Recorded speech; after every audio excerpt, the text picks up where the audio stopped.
In this video, I will walk through creating a client in TraceRMM and installing the first endpoint agent. Start in the TraceRMM web interface. From the left navigation menu, open Clients. The Clients page is where you manage clients, sites, and device assignments. Click Create Client. Enter the client details. Start with the client name.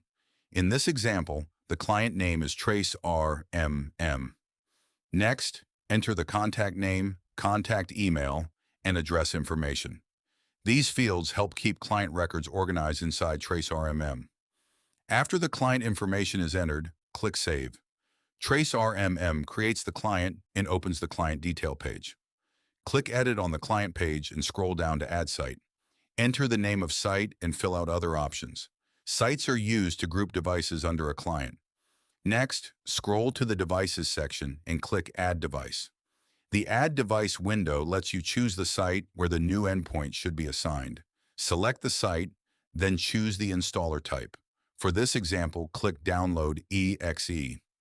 The TraceRMM Agent installer is downloaded with the client and site assignment already included.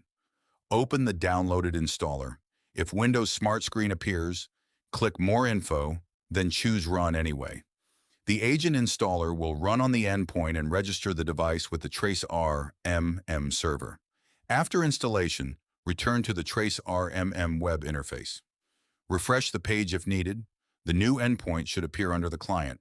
In this example, the device checks in as TraceTestEnv. The client overview updates to show the device count and online status. TraceRMM also begins collecting endpoint data, including patch compliance and device status. You can also open the Devices page from the left navigation menu.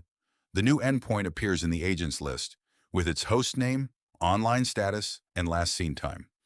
At this point, the client has been created, the agent has been installed, and the endpoint is checking in successfully. From here, you can use TraceRMM to manage the device with inventory, scripts, patching, monitoring, alerts, file tools, registry tools, and remote access features.